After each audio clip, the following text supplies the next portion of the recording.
एक वचन है पतियों के लिए भी। शायद उल्टा है किसी के घर में, शायद पत्नी ज्यादा आत्मिक नहीं है जैसे अय्यूब की पत्नी थी। परमेश्वर के पास सबके लिए एक वचन है।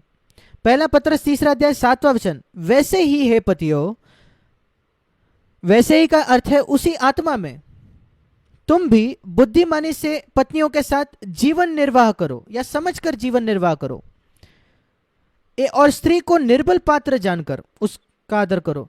एक आत्मिक मंशा रखने वाले पति को अपने पत्नी के विषय में क्या जानना है? एक बात सबसे प्राथमिक तौर पर, वो एक निर्बल पात्र है। वो उतनी मजबूत नहीं है मेरे इतने। हम जानते हैं कि शारीरिक तौर पर मनुष्य पुरुष ज्यादा बलवंत होता है स्त्री से, पर यहां लिखा है उससे भी ज्यादा वो निर्बल पात्र है। इस वजह से वो आसानी से रोती है, और मनुष्य आसानी से रोते नहीं, पुरुष आसानी से रोते नहीं। उस पर नीचे ना देखे, उसको तुच्छ ना जाने।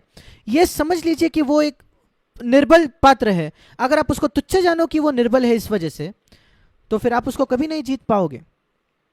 आप कभी एक ईश्वरीय घर नहीं बांध पाओगे, निर्माण नहीं कर पाओगे। यहां लिखा है अगर आप ये नहीं पहचानो कि वो निर्बल पात्र है, और अगर ये नहीं समझो कि परमेश्वर ने आप दोनों को जीवन के वरदान का समान वारिस बनाया है। पढ़िए 1 पत्रस 3:7 को। परमेश्वर ने पति पत्नी को बिल्कुल समान सिंहासन पर, बराबर के सिंहासन पर, जीवन के वरदान के वारिस, उसका मतलब राजा और रानी के जो सिंहासन है आपके पति और पत्नी का, एक ही समान पर, एक ही इस पर है, स्तर पर। पत्नी का सिंहासन नीचे नहीं है। एक साथ वारिस होना मतलब एक ही स्तर पर है, राजा रानी उसी स्तर पर है। इस बात को पहचान लीजिए।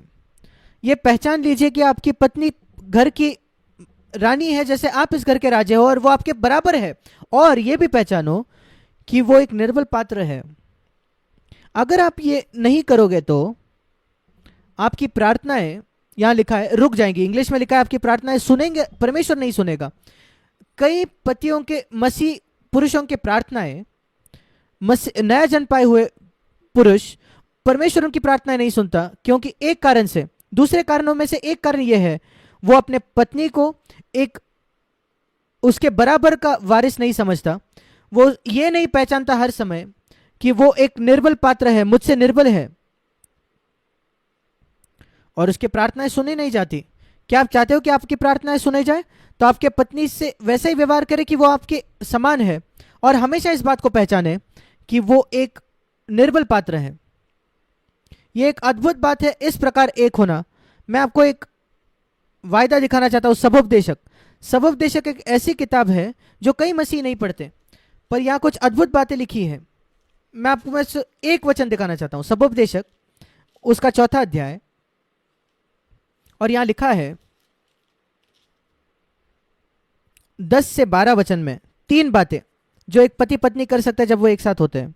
सबसे पहले सबोपदेशक उसका 4 अध्याय 10 वचन, अगर एक गिरे तो दूसरा उसको उठाएगा। ये एक अद्भुत बात है। जब आप शैतान के खिलाफ लड़ रहे हो, हम एक दूसरे की सहायता कर सकते हैं। अगर दो है, एक से बेहतर दो है, यहां लिखा है। दूसरी बात, वो एक दूसरे के लिए परमेश्वर को आत्मिक तौर पर बिल्कुल गर्म और ज्वलंत रख सकते हैं। और 12वां वचन, अगर शैतान उनके खिलाफ आए तो दो लोग उसका सामना कर सकते हैं। और ये दो 12वें वचन में लिखा है वो 3 हो जाएंगे। कैसे 2 लोग 3 हो जाते हैं?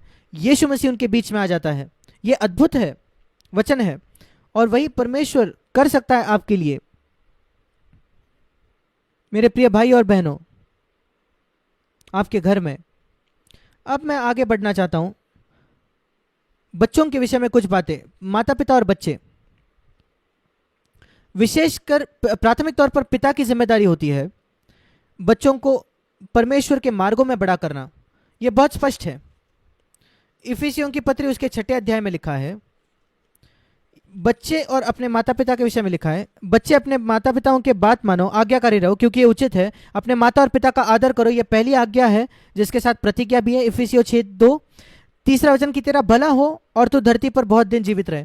और मैं सारे माता पिता को एक प्रश्न करना चाहता हूं, क्या आप चाहते हो कि आपके बच्चों के साथ भला हो? तीसरा वचन, इफिसियों 6:3। दूसरा प्रश्न, क्या आप चाहते हो कि वो इस धरती पर बहुत दिन जीवित रहे?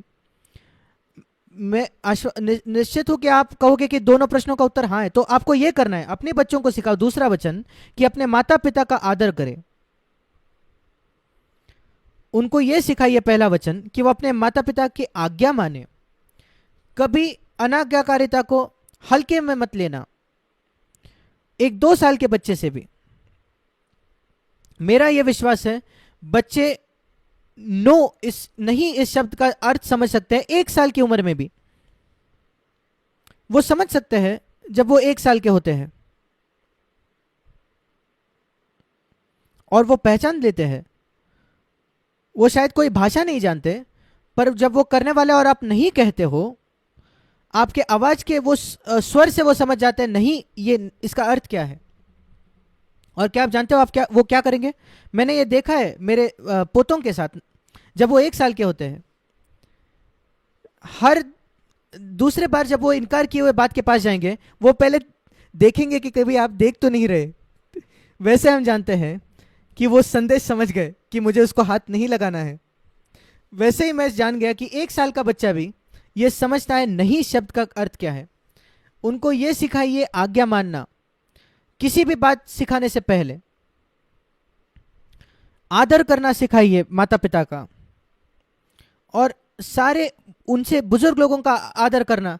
ये बहुत दुख की बात है जो हम बहुत विकसित देशों में देखते हैं। ऐसा कहा जाता है कि ये विकसित देश है, पर बस शारीरिक तौर पर आत्मिक तौर पर ये पीछे है देश। जवान लोग, उनका बूढ़े लोगों के लिए कोई आदर नहीं है, बड़े लोगों के लिए, उनसे बड़े जो है। पुराने नियम में वो उनको सर कहते थे, अंकल कहते थे। आज वो उनको बस नाम से पुकारते हैं, पहले नाम से। कोई आदर नहीं है। सिर्फ यही बात नहीं, उनका रवैया अनादर का है। ये एक ऐसे संसार का चिन्ह है जो परमेश्वर से दूर चला गया है।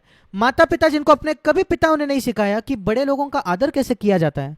मैं प्रार्थना करता हूं कि आपके किसी भी बच्चे के विषय में सच ना हो। उनके साथ भला होगा अगर आप सिखाओगे आदर करना माता पिता का और बड़े लोगों का आदर करना। दूसरी बहुत जरूरी बात जो आपको अपने बच्चों को सिखाने की आवश्यकता है कि कभी वो झूठ नहीं बोले। ये 2 बातें हैं जिसके विषय में मैं बहुत कठोर था मेरे 4 बेटों के साथ। आदर करो और आज्ञा मानो अपने माता पिता का। और कभी अगर वो अनादर की तौर पे बात कर सकते, सब कुछ रोक देता था मैं। जाकर पहले क्षमा मांगो जिस व्यक्ति से आपने अनादर से बात की है, और फिर अपना काम जारी रखना, तुरंत माफी मांगना। मैंने वही मांगा अपने बच्चों से, और मैं कभी ये सहन नहीं करता था कि वो झूठ कहे। सारे बच्चे झूठ कहते हैं। भजन संहिता 58 में लिखा है कि बचपन से, जन्म से वो झूठ कहते हैं। ये उनके स्वभाव का एक हिस्सा है, उनको आदम से ये प्राप्त हुआ है। और हमें वो सिखाना है कि वो आदत छोड़ देनी है, हमेशा सत्य कहना। ये 2 बहुत जरूरी बात है जो हमें उनको सिखानी है।